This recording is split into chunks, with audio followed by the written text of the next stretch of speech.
चला आज आपण मूलद्रव्याचे इलेक्ट्रॉनिक स्वरूपण बघायचं आहे आपल्याला. व्हॅलन्स इलेक्ट्रॉन काय आहे आणि व्हॅलन्सी काय बघायची आणि त्यांचा ऍटॉमिक नंबर. तर त्यांच्या ऍटॉमिक नंबरवरून आपल्याला व्हॅलन्स इलेक्ट्रॉन आणि व्हॅलन्सी आणि इलेक्ट्रॉनिक कॉन्फिगरेशन कसं काढायचं ते बघूत आपण. चला काही एलिमेंट्स लिहूत आपण. Elements atomic number.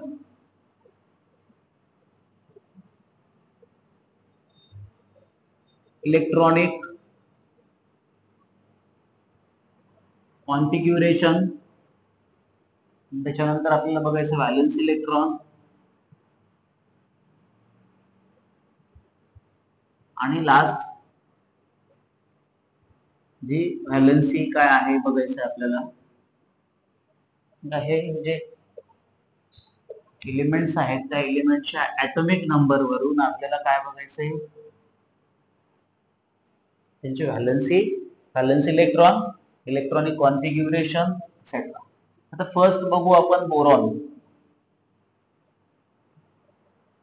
जो दुसरा आहे फ्लोरीन.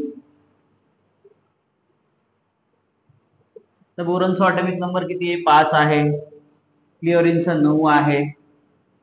नेक्स्ट सोडियमचा 11 आहे.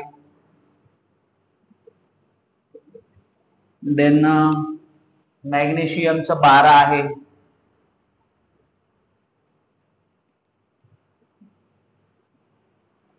देन नेक्स्ट ॲल्युमिनियमचा 13 आहे.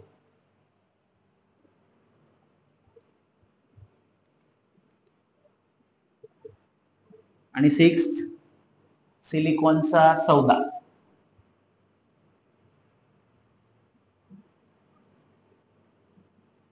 अशा प्रकारे आपण त्यांचे ऍटॉमिक नंबर घेतलेत. आता ऍटॉमिक नंबरवरून आपल्याला काय करायचंय, त्यांचा इलेक्ट्रॉनिक कॉन्फिगरेशन, त्यांचा व्हॅलन्स इलेक्ट्रॉन आणि त्यांची व्हॅलन्सी कशी आहे ते काढायचे. व्हॅलन्सी कशी काढतात ते पण बघू आपण. फर्स्ट बघू चला आपण बोरॉन. आता बोरॉनचा ऍटॉमिक नंबर 5 आहे. आता फर्स्ट पण बघूता, जो ऍटम असतो, ऍटम हा 4 सेल मध्ये डिव्हाइड झालेला असतो.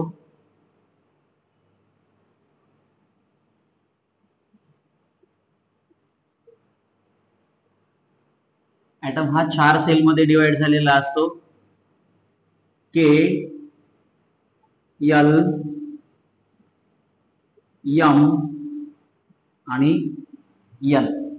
ऍटम हा 4 सेल मध्ये डिवाइड झालेला असतो. के, एल, एम, एन. आता आपल्याला फॉर्म्युला माहित असला पाहिजे की फर्स्ट सेल जे असते, first shell, second shell, third shell आणि फोर्थ सेल मध्ये किती इलेक्ट्रॉन असतात. How many electrons in a each shell. The first shell जे के आहे, के मध्ये किती असतात, एल मध्ये किती असतात, एम मध्ये किती असतात आणि एन मध्ये किती असतात. आपल्याला फॉर्म्युला माहित असला पाहिजे. 2n स्क्वेअर असं फॉर्म्युला आहे. आता 2n स्क्वेअर म्हणजे काय बघा. एन म्हणजे नंबर ऑफ सेल. आता जो फर्स्ट सेल आहे के आहे, म्हणजे फर्स्ट सेल आहे 1 चा square is equal to 2 into 1 is equal to 2. म्हणजे फर्स्ट सेल मध्ये 2 इलेक्ट्रॉन असतील. 2 इंटू 2 स्क्वेअर. सेकंड सेल म्हणजे एल, 2 चा वर्ग, 4, 4 दुनी 8 म्हणजे 2 गुणिले 4 बरोबर 8. नंतर थर्ड सेल जे आहे, थर्ड चा स्क्वेअर, 3 चा square 9, 9 into 2 18. This 9 sorry 2 into 9 is equal to 18. Then last one, last cell n, 2 into 4 square, 2 into 16, 4 the square 16, 16 to the 32. There are 4 cells. K cell have a 2 electrons, L cell have a 8 electrons, M cell have a 18 electrons and N cell have a 32 electrons. अशा पद्धतीनं ह्या sale मध्ये इलेक्ट्रॉनची संख्या असते. त्याप्रमाणे आपल्याला electronic configuration काढायचे. हा डुप्लेट ऑक्टेट आपल्याला कंप्लीट करायचा आहे. तो कंप्लीट कधी होतो, किती इलेक्ट्रॉनची गरज असते, तो इलेक्ट्रॉन किती देतो, किती घेतो, हे सर्व आपल्याला बघायचे. तर लक्ष द्या, इलेक्ट्रॉनिक कॉन्फिगरेशन म्हणजे काय. आता फर्स्ट सेल जी आहे 2 नी कंप्लीट होता. 2 इलेक्ट्रॉनची गरज असते फर्स्ट सेल मध्ये. इथं 5 ऍटॉमिक नंबर आहे, म्हणजे 5 इलेक्ट्रॉन आहेत. तर 2 आणि दुसरा जो आहे किती राहिले शिल्लक 3. 2 आणि 3 5 असं इलेक्ट्रॉनिक कॉन्फिगरेशन होतं. कोणाचं? बोरॉनचं. बोरॉनचं इलेक्ट्रॉनिक कॉन्फिगरेशन 2 आणि 3 होतं. मग याचा व्हॅलन्स इलेक्ट्रॉन म्हणजे काय असेल, तर आता फर्स्ट बोरॉनची जी फायनल सेल आहे, लास्ट सेल आहे, कोणती आहे, एल मध्ये किती आहेत, 3 इलेक्ट्रॉन आहेत. म्हणजेच शेवटच्या सेलमध्ये 3 इलेक्ट्रॉन असतील तर त्याचा व्हॅलन्स इलेक्ट्रॉन सुद्धा किती असतो, 3 असतो. आणि त्याची व्हॅलन्सी, आता व्हॅलन्सी म्हणजे काय हा महत्वाचा प्रश्न आहे. व्हॅलन्सी कशी काढायची, त्या व्हॅलन्सी म्हणजे काय, व्हॅलन्सी किती असते, तर बघा इकडं आता शेवटच्या ऑर्बिट मध्ये 3 इलेक्ट्रॉन आहेत. म्हणजेच बघा बोरॉनच्या शेवटच्या ऑर्बिट मध्ये 3 इलेक्ट्रॉन आहेत. व्हॅलन्सीचे 2 रूल आहेत. बघा कोणत्याही एलिमेंटच्या किंवा कोणत्याही मूलद्रव्याच्या शेवटच्या ऑर्बिटमध्ये 4 किंवा 4 पेक्षा अधिक इलेक्ट्रॉन असतील, 4 किंवा 4 पेक्षा अधिक इलेक्ट्रॉन असतील तर त्याला ऑक्टेट कंप्लीट करण्यासाठी तो समोरच्या एलिमेंट कडून इलेक्ट्रॉन घेतो, समोरच्या इलेक्ट्रॉन कडून इलेक्ट्रॉन घेतो. जर एखाद्या एलिमेंट मध्ये 4 पेक्षा कमी इलेक्ट्रॉन असतील तर तो दुसऱ्याला देतो. म्हणजे आता इथं बघा बोरॉन मध्ये काय 3 इलेक्ट्रॉन आहेत, म्हणून हा तर घेणार नाही, कारण याचा ऑक्टेट कंप्लीट करायला आपल्याला 5 इलेक्ट्रॉन लागतील. 5 इलेक्ट्रॉन कोणी देणार नाही. 4 पेक्षा कमी असतील तर तो देतो, तो घेत नाही. म्हणून बोरॉन हा 3च इलेक्ट्रॉन आहेत बोरॉन मध्ये शेवटच्या ऑर्बिट मध्ये तो ते इलेक्ट्रॉन देऊन टाकेल. म्हणून ह्याचा व्हॅलन्सी किती असेल, 3 असेल.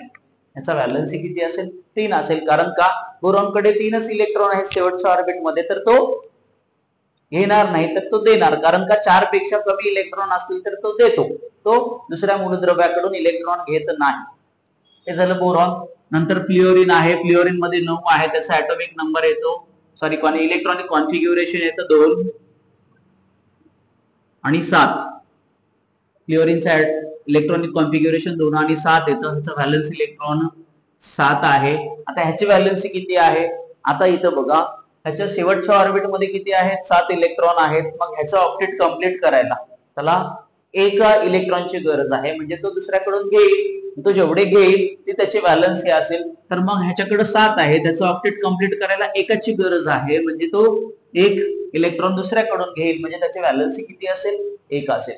त्याचे जे घेण्याची कॅपॅसिटी किती आहे, 1 चीच आहे, म्हणून त्याची व्हॅलन्सी सुद्धा 1 असेल.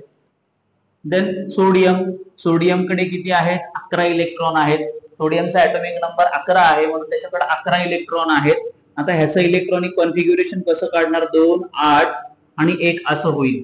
2 8 आणि 1 असं होईल. तर ह्याचा व्हॅलन्स इलेक्ट्रॉन किती असेल, 1 असेल. कारण का शेवटच्या ऑर्बिट मध्ये, सोडियमच्या शेवटच्या ऑर्बिट मध्ये एकच इलेक्ट्रॉन आहे, तर तो काय असेल, त्याचा व्हॅलन्स इलेक्ट्रॉन असेल. मग आता बघा इथं मी तुम्हाला सांगितलंय कोणताही एलिमेंट जेव्हा त्याच्यामध्ये शेवटच्या ऑर्बिट मध्ये 4 पेक्षा कमी इलेक्ट्रॉन असतील तर तो दुसऱ्याकडून इलेक्ट्रॉन घेणार नाही, तर तो देणार. ह्याच्याकडे एकच आहे आणि हा एक दिल्यानंतर त्याचं ऑक्टेट कंप्लीट व्हायला, म्हणजे हा ह्याच्याकडला जो आहे तो देऊन टाकेल आणि त्याचं ऑक्टेट कंप्लीट होईल. म्हणून ह्याची व्हॅलन्सी सुद्धा काय असेल, 1च असेल. कारण तो देणार आहे, तो जेवढे देतो ती त्याची व्हॅलन्सी, जेवढे घेतो ती त्याची व्हॅलन्सी असेल. चला लक्षात द्या. पुढचा मॅग्नेशियम, मॅग्नेशियमचा ऍटॉमिक नंबर 12 आहे, म्हणजे 12 इलेक्ट्रॉन आहेत. आता ह्याचं इलेक्ट्रॉनिक कॉन्फिग्युरेशन काय असेल, 2 8 2 असेल. आता इथं पण आपल्याला ऑक्टेट कंप्लीट करायला गरज आहे 8 ची, पण इथं 8 आहेत का नाही, 4 पेक्षाही कमी आहेत. म्हणजे ह्याचा व्हॅलन्स इलेक्ट्रॉन किती असेल, 2 असेल. कारण का तर शेवटच्या ऑर्बिट मध्ये 2 इलेक्ट्रॉन आहेत. किती आहेत, 2 इलेक्ट्रॉन आहेत.